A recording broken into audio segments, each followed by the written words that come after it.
Hey guys, welcome to Exponent Laws review. So this would have been our third unit, if memory serves, and I'm thinking beginning of October. So again, bear with me because I didn't want to overdo it, but I also wanted to make sure that you were able to review some of these concepts, and I'll kind of give you a little bit of an idea of what's going to happen in the fall with Foundations and Pre-Calculus 10. So this is what I'm going to do. I'm just going to kind of show you what it looks like. So what I do first semester is you can see the three different colors.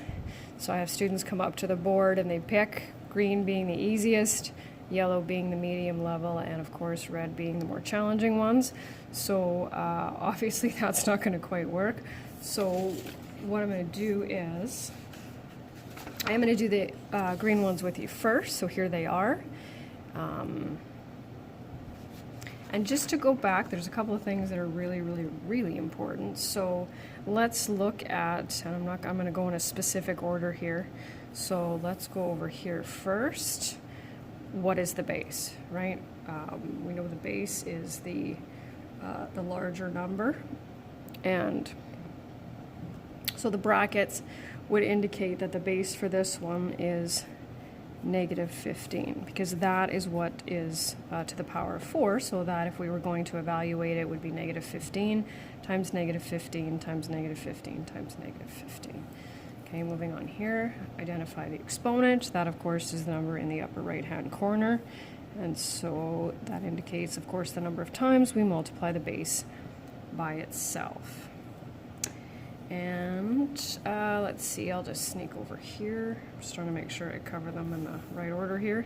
So evaluate, and this doesn't say anything about writing it as repeated multiplication. We take the base 2, multiply it by itself 3 times, right? We never, ever multiply the base and the exponent together. But if you're not thinking about it, sometimes we do that. So 2 times 2 is 4 times 2 is 8. I got all of those ones. Okay, I'm going to move down to this one here, evaluate. So the base is negative 3 multiplied by itself twice, so negative 3 times negative 3 is 9. And sliding over here, what is the base? Is the base 7 or negative 7? Well, because there's no brackets, the negative is not part of the base, so 7 is the base. And I will show you, if you don't remember, what that means when it comes to this one. So this one here says evaluate, and when the exponent is an even number, it matters if there are brackets or not. So because the negative is not part of the base, we really only want the negative value of 5 squared. So if you were going to write this out as repeated multiplication, it would look like this, which I don't need to see unless I ask, but just because it's been a while. So we're looking at negative 25 here. So I think I covered all the easier ones. And so now I'm going to get into the medium, I'm going to say level ones. So specifically evaluate. So negative 3 times negative 3 we already know is 9, plus 1 is 10. Oh, not quite that one yet. I'm just checking out my colors here. I'm going to do this evaluate here. So even though like these brackets here, because they're not surrounding the base, they mean multiplication, right? So we want to multiply this by this. So we need to do what's inside the brackets first. So we get negative 8 times negative 9, and that will give us 72. And then here, and the way that I phrase it is I say negative sign, no brackets, negative. Negative, no brackets, guaranteed to be negative. Doesn't matter what the base is, doesn't matter what the exponent is. So this will be negative 49. Anything to the power of 0 is 1. And that'll give us negative 50. And now I think we're at the exponent law part here. So, oh, not quite. Well, kind of there. Let's go back over here. So simplifying as a power, and this is where, and I'll just kind of give you a sort of a heads up without trying to freak you out, because that's not my intent, multiplying powers with the same base. And in grade 9, we're limited to exponents, whole number exponents, right? So 0, 1, 2, 3, 4, 5, whatever. And so it's easy to kind of show you. In Foundations and Pre-Calc 10, it jumps quite a bit. Not only does it change to negative exponents, but they also change to rational, meaning that they're going to be fractions as well, and decimals. So it's super important to remember these. So multiplying powers with the same base. And I do this the long way first semester, but we add the exponents, right? So it says as a power, and power means I need a base and exponent, which means don't evaluate it. So 9 to the power of 6. And finished all of those ones. Then I'm going to go over here.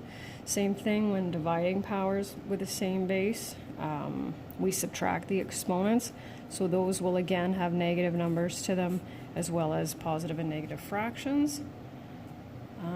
Simplify as a power down here. So the base is 4 squared to the power of 5. So it means 4 squared times 4 squared times 4 squared times 4 squared times 4 squared. So this we call a power to a power, and we multiply the exponents. This one can be done a couple of ways. You can write it as 2 to the power of 4, or you can write it as 4 squared, right? So 4 squared plus negative 3 squared. That's 16, and 9 is 25. And last but not least, simplify as a power. We'll do the brackets first. So multiplying powers with the same base, we get 6 to the power of 6 cubed, and 6 to the power of 18 is our final answer for that one. And the last part of my lesson today just involves what I call the exponent laws, numbers 1 through 5. Knowing the numbers is totally irrelevant, just as long as you know what to do. You can, I want to say Google them too, and just find it as, I'll just give you a couple examples here. So what I usually give the students is this. So that's, of course, the algebraic way of saying, multiplying powers with the same base. We add the exponents. I'll just quickly write them out here for you. Dividing powers with the same base.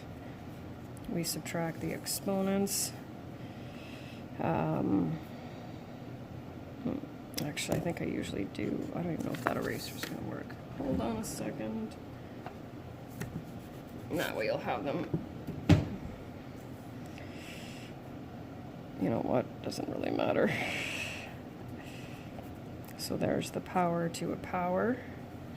And then we'll get into this one, because this is going to be down there. So variables, it doesn't matter which ones you use, but because there are 2 parts to the base here, we need to make sure we apply the exponent to both parts of the base. And it's easy for students to remember some of them, but not necessarily all of them.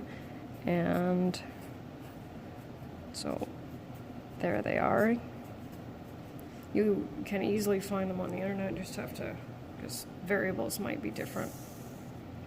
So the instructions for this say write as a single power where possible and evaluate. So we need to figure out which exponent law to use, and then of course evaluate it. So here we're dividing powers with the same base. So we subtract the exponents, 3 to the power of 4. And if you're using a calculator for this, which you should not be doing 3 times 3 times 3 times 3. I don't even know how many that was. But anyway, you should either be using this one, or this one, or this one, which I understand if you didn't know you had that one, because it's a French accent. And I think there's also one that kind of looks like that too, which is a little bit of a different one. But anyway, so you put in your base, and then you hit that, and then you put in the exponent, and then you're good to go. So 81. So single power, this is power to a power, so we multiply the exponents. And I have some really nice, lovely large numbers here, which I'm, as you can tell, copying, because I do not know that off the top of my head. Dividing powers with the same base, we subtract the exponents, and notice how I'm writing the brackets. The brackets are incredibly important. Anything to the power of 0 is 1, and because the negative is in brackets, we end up with a 1 and not a negative 1. So multiplying powers with the same base, and I always try to trick students because sometimes they'll just add these two, but remember this is to the power of 1, so we get 9 to the power of 6. And I don't know if you missed that, whoops. And then this one over here has to be written as 1 cubed over 5 cubed, which is 1 over 125. Sorry, you can't really see that. I have them quite lined up well today. So this can be written as, I mean, it says single power, so really what that means is you would multiply those. But the reason I also teach students to go 2 cubed times 7 cubed, because I'm going to stick variables in there, and I shouldn't say that, there are variables in the assignment. So I might just do a couple examples on the back. And then this is 8 squared over 5 squared. This one you have to be a little bit careful with here, because you have to have the brackets for that, or multiplying that. Either way we'll end up with that. And then this one is multiplying powers with the same base. We add the exponents, 256. So just give you a couple, not a big deal. It's usually less work when you're dealing with variables, right? Because there's no equal sign, we can't solve, so we still apply the same rules. Dividing powers with the same base, we subtract, right?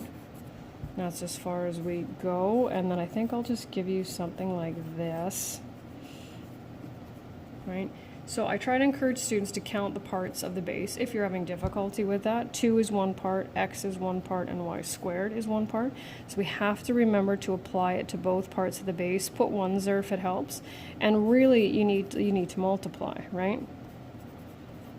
And then anything that can be evaluated needs to be evaluated. So 2 cubed is 8. And then we have that as our final answer. So like I said, don't stress too much over that, but do as many questions as you can. The answers are there, and we're starting polynomials tomorrow.